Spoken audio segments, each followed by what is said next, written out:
Hello and welcome to Head Turner Season 3. Today we are excited to have with us Himanshu Pal, social entrepreneur and the driving force behind 2023 Designs. He's passionately redefining the way we think about consumption, championing sustainable sourcing and leveraging technology to empower communities and create meaningful change. It's a pleasure to have you here today. Thank you so much. Pleasure to be back on the show. And thank you so much for having me here. Yes, so let's dive in. And before we do that, let's talk about 2023 a bit more. So now leading a platform like 2023, while promoting sustainability and conscious consumption, can you share what inspired you to actually or begin with the idea of 2323? Yeah, so we started in 2019, and Mhm. it was founded by my colleague and my life partner Sonali Pal. And she happens to be a academician, and she was in the craft sector for very long. Mhm. And she traveled a lot across India, and she worked very closely with the artisan sector.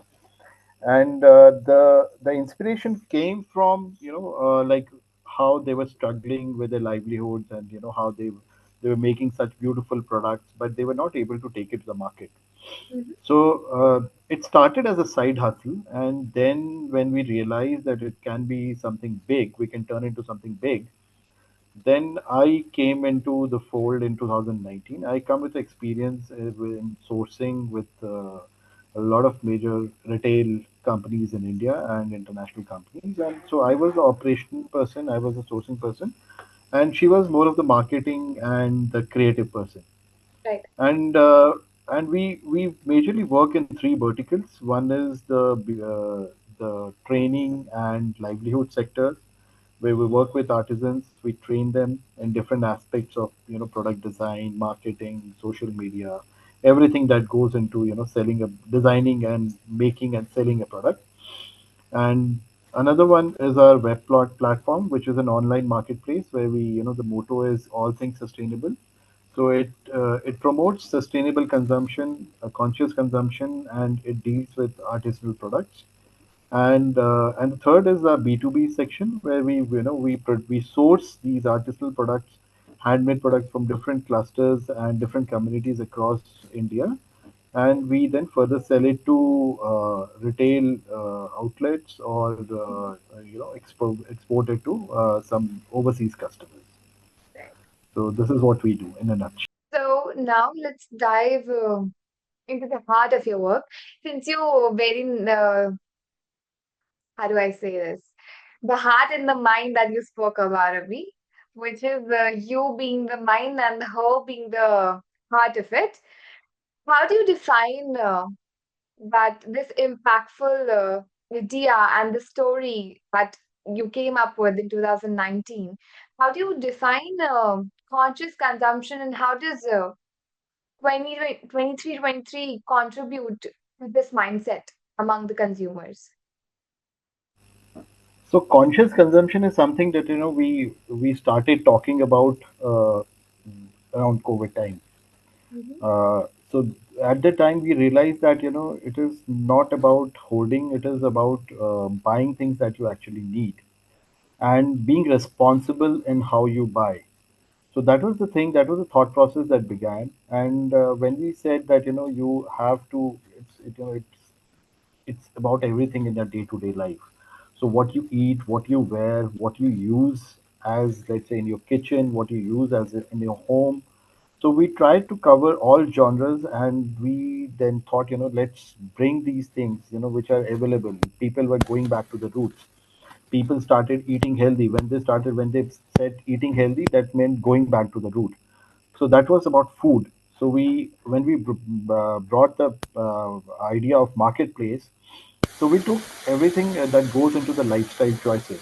So whether it is apparel, whether it is textiles, whether it is your home decor, whether it is your stationery, anything and everything that you consume in a day in your life has to be sustainable. So these will be sustainable materials. These will be natural materials, pure materials. So let's say if it is a stationery, these are handmade paper stationery, which are made the paper is made from textile waste.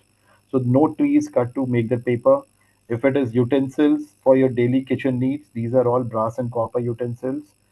We Mhm. don't sell any steel or any aluminium on our portal. If it comes to apparel, these have to be pure fabric. These have to be cotton, silks, or something which are hand woven, handmade, not made in factory. So that was the whole thought, that we have to give back to the society, and we have to encourage that whole thought process of how you can, still live a very healthy life and have limited consumption, and whatever you consume is something which is natural and which is in a way, by buying that product and by using that product, you're giving back to the society. So Right. that is where whole business model was built up upon. It's actually a compelling way to look at life. Now, along with the conscious consumption, sustainable sourcing is critical to making a real impact. So, what practices do you prioritize in your business model and to ensure sustainability in sourcing? Uh, See, sustainable sourcing is a word that has been going around uh, ever since I started my career. So Hmm. in a way, apparel industry has always been very, very thoughtful and very, they. I'm talking about apparel right now, but we do everything there under the sun. We source everything. Right. But Hmm. but being on the platform, I'll rather talk more about textile and apparel. So Hmm. sourcing is something, when we broke it down to the basics, it was about just not about sourcing products as per certification. Hmm. So we moved away from that concept. Our concept was not that, we just, if the buyer says, I just need that certification, and if that certification is fulfilled, so that's become a sustainable sourcing. So we Right. went down to the basics, and when we work with our customers, we tell them the first thing is that we work with artisans. We work with the ground level.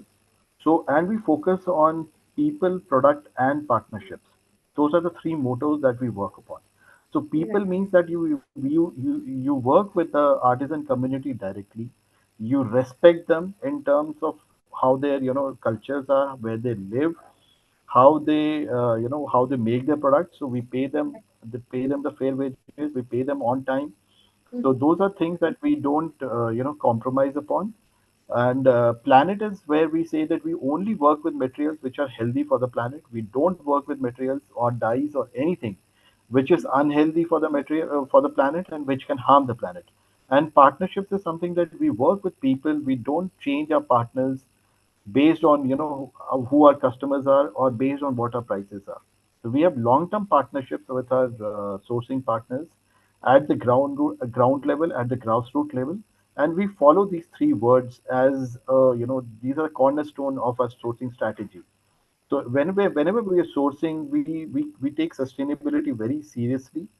And sustainability is just not that you're following certification. It is also based on how you're paying people, how you you know working with them, how are you if you're working at a grassroots level, there's hardly any factories, so there's the CO2 consumption and all those things are That's something which are not which don't exist in that parlance.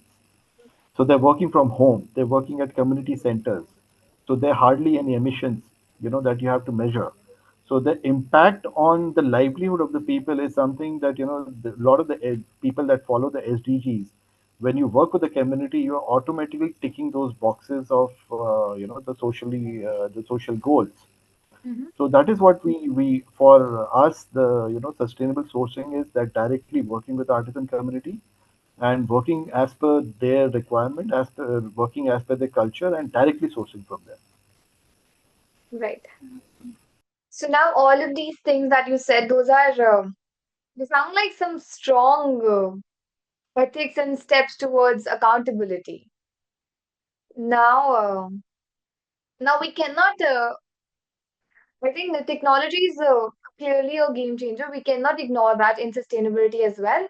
It has made things easier for all of us. So, how do you see that its role revolving, and how are you utilizing it to empower sustainable practices? See, when we started, we realized that we were a bootstrapped company, so we didn't have any funding or anything. So we knew that technology was always going to be the enabler for us. So, and from day one, we were very sure that, if we have to choose between manpower and technology, we'll go for technology first. We'll see Right, there if there are available technological solutions which can take care of their job, so we'll go for that. So we, in everyday life, whether it is networking, whether it is communication, whether it is, order processing, whether it is finance, marketing, anything, we first look at the technological products which are available and we use that. right, When it comes to our sourcing channels, we're working with. Remember, we are working with very small artisans, which are who at times can be, they can be educated or they cannot be educated. But exactly. the but now what has happened is that, the good thing is most of them have smartphones and everybody can use WhatsApp. So technology Right, for us at grassroots is only photography and WhatsApp.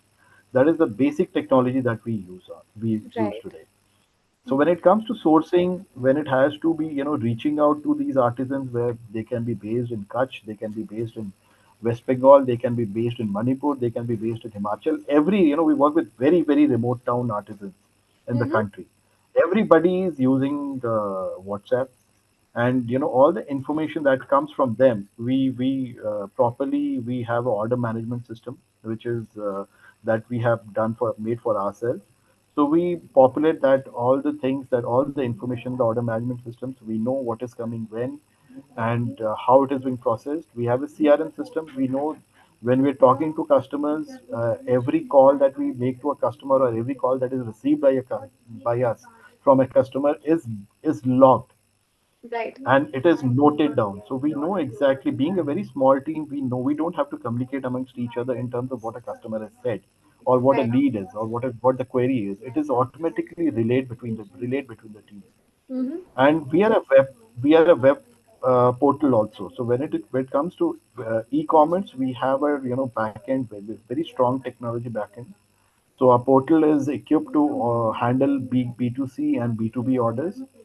Order processing is built into the whole backend thing. So when it comes to time and action plan, when it comes to, let's say, communication between the artisan and the buyer and us, everything mm-hmm, is done through the platform. So all documentation that needs to be raised, from whether it is invoicing or your packing list or stickers or whatever, that is raised only from our order management system, which we have developed over the years, and that is very simple to use. We at times, if it is required, we give an access to our artisans who are a mm-hmm. little educated, and they can do the thing. They can also operate the system, and they can do stuff from their end.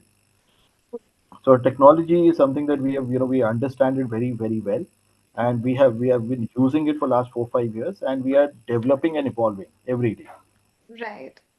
I mean, it's amusing to actually see how technology is reshaping the possibilities and how it has helped all of us. Now, since we're talking about these artisans, it does not go without collaborations, right? So collaboration is another key element in any of these business models. So how do you think brands, designers, and even the consumers can work together to promote sustainability effectively?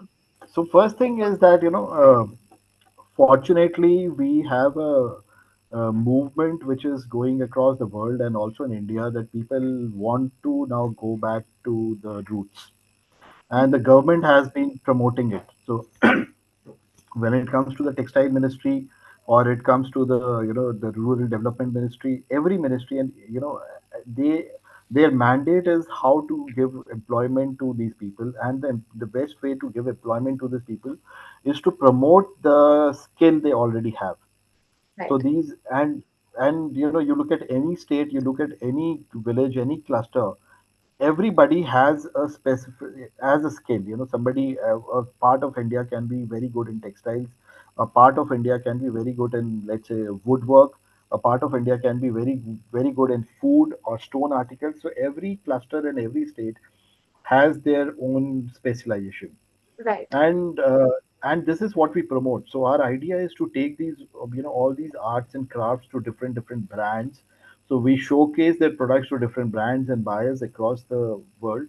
We educate them, we tell them what the crafts are. It's just not that we get pictures from them, and we showed, okay, fine, we can do it. We provide them proper education, that what is the craft about, what are the nuances of the craft, how it is done, what are the things that you should be looking at, what are the things that cannot be done with the craft. So education is a big part of our whole strategy, and then we are very transparent with the buyers and community, that if you want to come and travel down to the artisan villages and cluster, you're most welcome. So we take them down to the ground level. We show them how they're making. We make them interact with them. They exactly know who's making their product and how it is being made, and what if they want to convey certain points about their product line, they can do it directly with the artisans. They can change, or they want new designs, whatever they want, they can do it there. So how we take it, this is how we take it to the buyers and customers, is by educating, by sensitizing them. And uh, and we have a creative team, so we understand. The other most important part of the business is to understand the buyer's requirement. So if you don't understand what a buyer in Europe is needing and what a buyer in India is needing, then you can make the mistake, because you cannot show both the products to those buyers. Right. Sensibility of a European customer will be different, and the sensibility of an Indian customer's buyer will be Completely different. different. Yeah. So we curate our lines, we curate different product lines and designs for different set of buyers, Mhm. and we show it to them. We educate them. We explain the whole journey of the production. We how it will be made, what all can be done, what cannot be done, and we build that confidence in the supply chain. Yeah, this is possible. Most of them start with the fact that it is not possible. It cannot be done. We've seen these products in the past, but we've not been able to achieve it. Mm-hmm. So that is where we've been our success has been that we have been able to build confidence, that we Amongst these understand the people. supply chain. Yeah, we Mm-hmm. understand the supply chain, and we have done it in past, and we have sourced these products in past, and we have shipped it across the world. Right. So this is where our expertise is over the years that we have developed. Mm-hmm. I mean, surely none of these things are possible without its own hurdles and challenges. So, what are the hurdles that you have faced or foresee in encouraging conscious consumption? See, I wouldn't say we never look at it as a hurdle. We just Mm. see that these are small bumps which come along the way, or which are part of the process. Right. So if I put it in that perspective, we see it as a something that will happen over a period of time. Right. So when we Gradually. started in 2019, it used to be the bandwidth, used to be, let's say, the technology. If you have to work with people, so Mm-hmm. when you're working on 3G or 2G in villages, so people wouldn't be able to send WhatsApps immediately, Right.